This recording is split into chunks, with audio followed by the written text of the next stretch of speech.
बिहार की राजनीति में नीतीश कुमार इन दिनों back to back Bharatiya Janata party को झटका दे रहे हैं और इसको लेकर लगातार सियासत भी कहीं न कहीं तेज होते दिख रही है। एक तरफ जहां चर्चा चल रही थी कि मुख्यमंत्री नीतीश कुमार कुछ बड़ा करेंगे, बिहार में चुनाव से पहले जो है वो गठबंधन बदल सकते हैं, लेकिन अब नीतीश कुमार जो है वो प्लान ए को छोड़कर प्लान बी पे काम कर रहे हैं।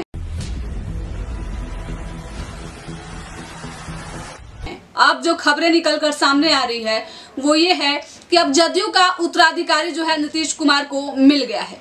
बता दें हम आपको कि पहले से कई नामों पे चर्चा चलती रही है जो जदयू का उत्तराधिकारी होगा, लेकिन अब जिस नाम की चर्चा चल रही है वो वाकई चौंकाने वाला है और इस नाम की घोषणा जिस दिन होगी उस दिन वाकई राजनीति में एक नया मोड़ आएगा। बता दें हम आपको कि नीतीश कुमार सबसे पहले ये चर्चा जो है उनकी पार्टी में ललन सिंह को लेकर चल रही थी, जब ललन सिंह नीतीश कुमार के काफी करीबी माने जाते थे और ऐसा कहा जाता था कि नीतीश कुमार के राइट हैंड है। ललन सिंह से इन दिनों नीतीश कुमार के रिश्ते कैसे हैं ये जग जाहिर है, सभी लोग जानते हैं। उसके बाद दूसरी चर्चा जो है वो संजय झा को लेकर शुरू हुई।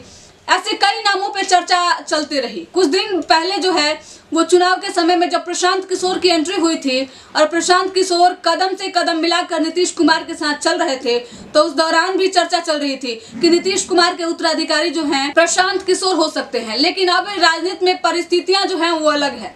अब नीतीश कुमार जिस शख्स को इस राजनीति में एंटर करा रहे हैं अपने उत्तराधिकारी के तौर पे, वो नाम काफी चौंकाने वाले हैं। जी हाँ, नीतीश कुमार के बेटे निशांत कुमार जो हैं वो राजनीति में एंट्री करने जा रहे हैं और नीतीश कुमार जो है इन दिनों प्लान बी पे ही काम कर रहे हैं, क्योंकि इससे पहले जो चर्चा चल रही थी उस चर्चा में अब दम नहीं रहा, क्योंकि नीतीश कुमार ने इसको लेकर सारी चीजें अब क्लियर कर दी हैं। बता दें हम आपको कि अमूमन निशांत कुमार के राजनीति में एंट्री की संभावना जो है वो बताई जा रही है कि निशांत कुमार जो है वो होली तक जदयू की कमान संभाल सकते हैं, नीतीश कुमार के उत्तराधिकारी बन सकते हैं और इसके कई संकेत मिलने भी शुरू हो चुके हैं। सबसे पहला संकेत, नीतीश कुमार के बेटे निशांत जो हैं वो राजनीति में कभी से सक्रिय नहीं रहे हैं, मीडिया के सामने आते हैं लेकिन अपने निजी कारणों को लेकर, कभी भी पॉलिटिक्स को लेकर नहीं।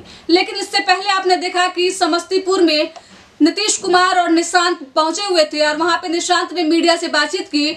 उन्होंने राजनीति में काफी इंटरेस्ट भी दिखाया। उन्होंने साफ तौर पे ये जनता से अपील की कि जिस तरीके से हमारे पिता ने बिहार के लिए काम किया है, खासकर महिलाओं के लिए काम किया है, तो इस बार भी नीतीश कुमार को वोट करें और सत्ता में लाएं। अब देखिए इस बात की चर्चा आखिरकार चल क्यों रही है राजनीति में, क्योंकि कुछ दिन से खबरें चल रही थी कि नीतीश कुमार जो है वो राजद के साथ जाएंगे। वहीं खबर ये भी चल रही थी कि नीतीश कुमार जब दिल्ली गए थे तो राहुल गांधी और बड़े नेताओं से मुलाकात किए थे कांग्रेस के। लेकिन अब बता दें हम आपको कि नीतीश कुमार जो है वो कांग्रेस में और राजद में क्यों नहीं जाएंगे, इसके पीछे का जो कारण है वो ये है कि राजद में पहले से ही मुख्यमंत्री फेस जो है वो डिसाइडेड है। चाहे कुछ भी हो जाए, मुख्यमंत्री तो तेजस्वी यादव ही बनेंगे और इसमें कहीं से भी दो मत नहीं है। जब भी चुनाव का जिक्र होता है तो सीएम फेस के तौर पे बतौर तेजस्वी यादव का नाम सीधे आता है।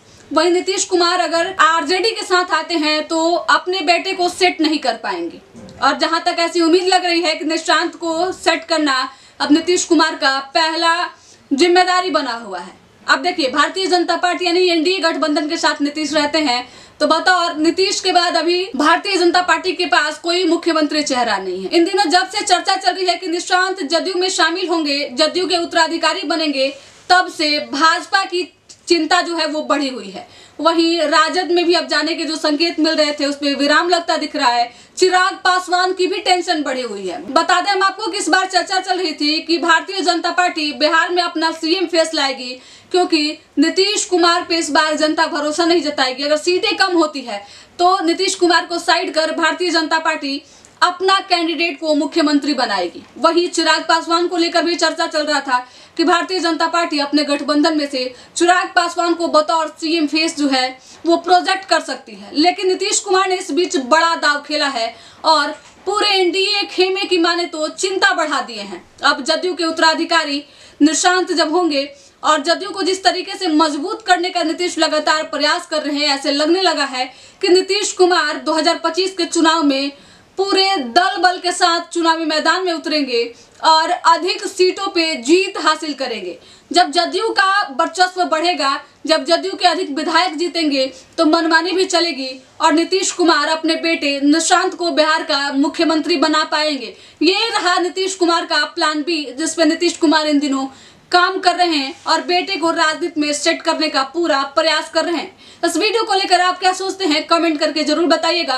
बिहार के तमाम छोटे बड़े खबरों के लिए हमारे YouTube चैनल संक्षिप्त को सब्सक्राइब कर लीजिए, साथ ही Facebook पेज को भी फॉलो कीजिएगा। धन्यवाद।